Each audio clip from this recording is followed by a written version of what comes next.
হিমন্ত বিশ্ব শর্মা জিন্দাবাদ, হিমন্ত বিশ্ব শর্মা জিন্দাবাদ।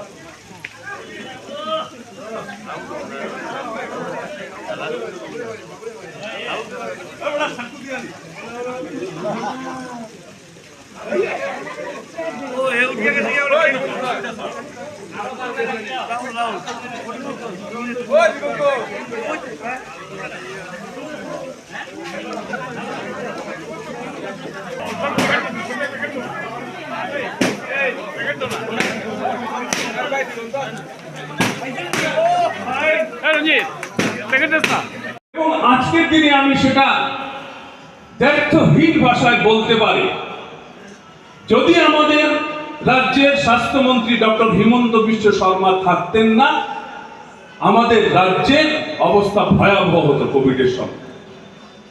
আমরা দেখেছি এই কোভিডের সময়ে কমপক্ষে 25 বার উনি বরাক উপত্যকায় এসেছেন। আজকে এসছেন, আবার গেছেন, পরের দিন আবার এসছেন, এবং সেরকম সমগ্র আসামে উনি এমন ভাবে উনি চলেছেন এবং স্বাস্থ্য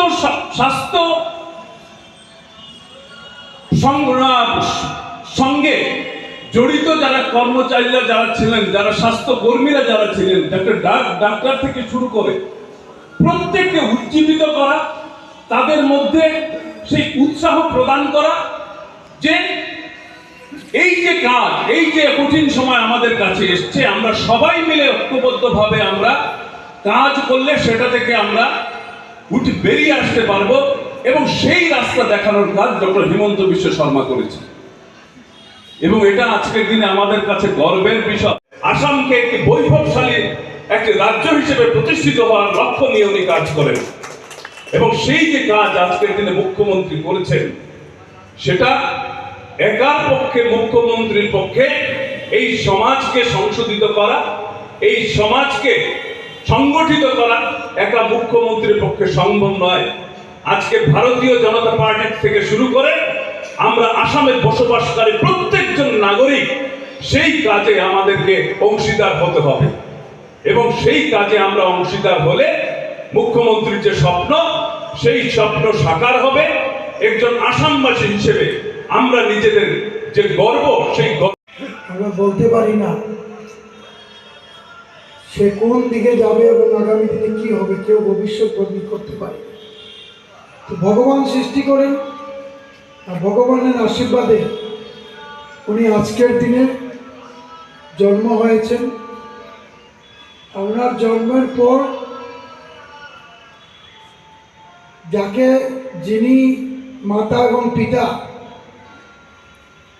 ওনাকে যে জন্ম দিয়েছেন, আমি বলবো ওনার মাতা পিতা আমাদের কাছে, আসামের কাছে এক গৌরবের ব্যক্তি, এবং ওনার যে পুত্র আজকে যেভাবে আসামের শুধু নয় সমস্ত ভারতবর্ষে আজকে বলবো আমরা যে একজন চর্চিত মুখ্যমন্ত্রী, যার কথা আমরা অনেক মুখ্যমন্ত্রী আসামে হয়েছে, কিন্তু ওনার কথা যেভাবে আমরা দেখেছি ন্যাশনাল লেভেলে প্রতিটা ক্ষেত্রে যেভাবে আলোচনা হয়, যেটা ভারতবর্ষের কোনো মুখ্যমন্ত্রীর এইভাবে আলোচনা হয়। এখানে মঞ্চে আছেন আমাদের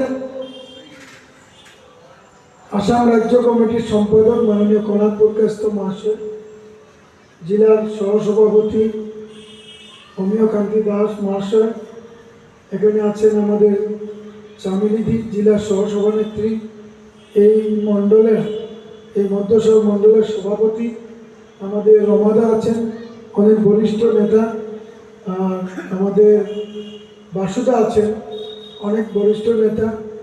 আপনারা যারা উপস্থিত হয়েছেন, আমরা যদিও এটাকে প্রথম সূচনা দেওয়া হয়েছিল যে পার্টি অফিসে হবে, কিন্তু মুখ্যমন্ত্রী নিজে থেকে বলেছেন আমার কার্যক্রম পার্টি অফিসে যাতে না হয়, হ্যাঁ, এবং পার্টির যাতে ব্যানারে না হয়। ওনার নিজস্ব কথা যখন আমাদের কাছে রাত্রে এসছে, তখন আমরা সঙ্গে সঙ্গে সিদ্ধান্ত নিয়েছি যে কোনো জায়গা অন্যান্য হলে না করে আমরা ভেবেছি এটা একটা সুন্দর জায়গা, যেখানে আমরা সবাই মিলেমিশে একটু আমরা মুখ্যমন্ত্রীর বার্থডেটাকে আমরা সেলিব্রেট করব। আপনারা সবাই উপস্থিত আছেন স্বল্প সময়ের মধ্যে। মাননীয় মুখ্যমন্ত্রীর কাজকর্ম আমরা জানি, আজ 56তম জন্মদিন। এই অল্প বয়সে ভারতবর্ষের ইতিহাসে এই মুখ্যমন্ত্রী যেভাবে একটা রাজ্যকে শুধু আজকে নয়, বিগত দিনে উনার নির্বাচনে এই ঝালুকবাড়ি থেকে উনি প্রতিবার নির্বাচনে জয়ী হন, কিন্তু প্রতিটা নির্বাচনে ওনার যে ডিফারেন্সটা জয়ের নির্বাচন অনেক বেড়ে বেড়ে গিয়েছে।